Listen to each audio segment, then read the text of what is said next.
Assalamu alaikum.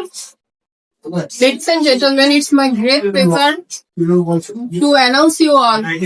We are having you as our newly enrolled committee as Jagannath University Plaza Committee.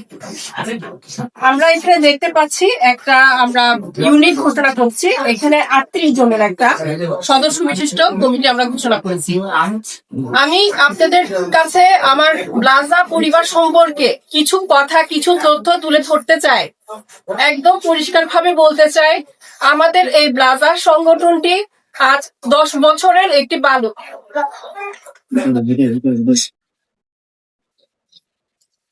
Plaza আমার কাছে সংগঠন না, এটা আমার একটা বালক পুত্র, যার ভালো থাকা, যার বেড়ে ওঠা সবকিছুই আমার কাছে অনেক বড় অর্থবহ। এই বালককে কখনো আমরা পলিটিক্স করতে দিই নাই, পলিটিক্যাল না।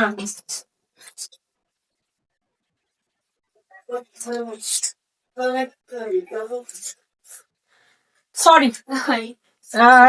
It's very emotional segment for me to describe Plaza as my own property, own family. যেটা বলতে চাচ্ছি, একটা নট পলিটিক্যাল অর্গানাইজেশন খুব সুন্দর করে ধীরে ধীরে আজকে দেখেন এত সুন্দর বাগানকে ফুটে উঠেছে।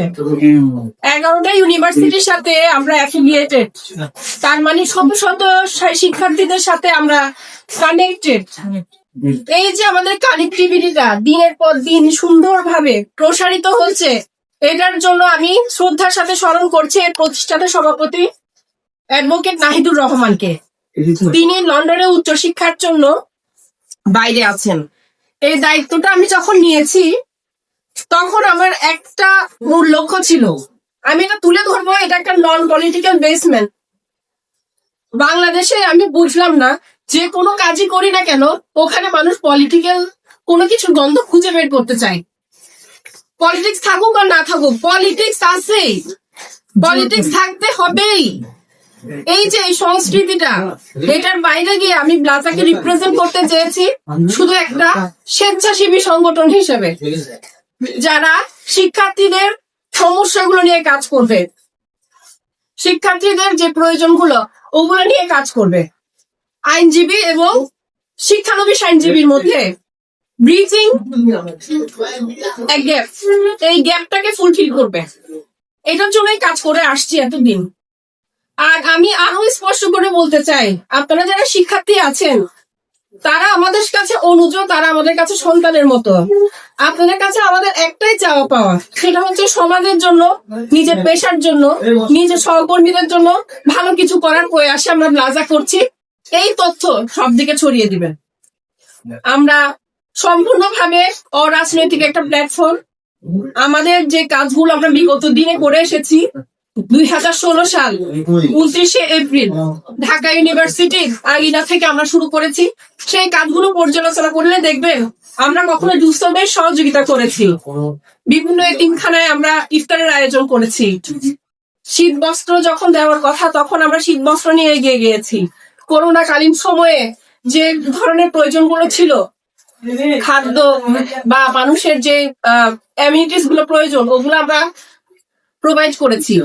এর পরবর্তীতে আমরা নিয়মিত ভাবে ধারাবাহিক ভাবে কোর্ট ভিজিট করিয়ে যাচ্ছি বিভিন্ন ইউনিভার্সিটি শিক্ষার্থীদের কাছে, শিক্ষার্থীদের মাধ্যমে।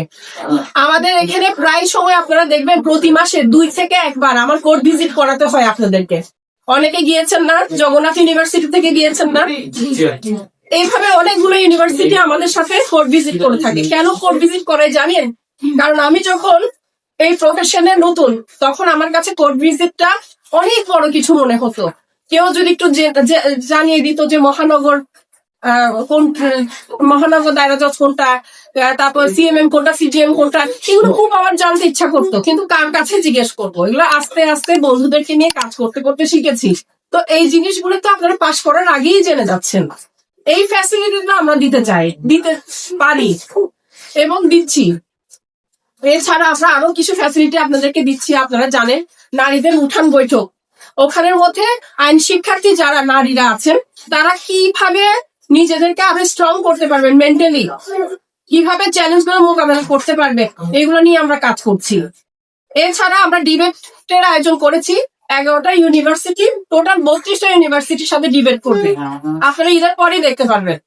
এছাড়া এই বছর জুনে আমরা বৃক্ষরোপণ কর্মসূচি হাতে নিয়েছি। আর এর পাশাপাশি আপনারা যদি আমাদের কোনো সাজেশন দেন, সেই অনুযায়ী আমি কর্মসূচি হাতে নিব। ইংলিশ স্পিকিং কোর্স করিয়েছি সম্পূর্ণ নিজেদের তত্ত্বাবধানে, এবং এই স্পিকিং কোর্সের সুযোগ সুবিধা নিশ্চয়ই আপনারা পেয়েছেন। আমরা এসে এখানে জেনেছি কোর্টে প্র্যাকটিস করতে গিয়ে একটা অ্যাডভোকেটের ইংলিশের জোর থাকাটা খুব প্রয়োজন। এটা আমরা নিজেরা প্র্যাকটিক্যাল লাইফে অনুধাবন করেছি। তাহলে আমরা কি আমাদের ছোট ভাই বোনদেরকে ওই ফ্যাসিলিটিটা দিব না? ইংলিশে অ্যাটলিস্ট বুঝতে পারো, ইংলিশে লেখাটা পড়তে পারে, ইংলিশে নিজে অ্যান্সার দিতে পারো, এই প্রয়াসে আমরা ইংলিশ স্পিকিং কোর্সটা শুরু করেছিলাম।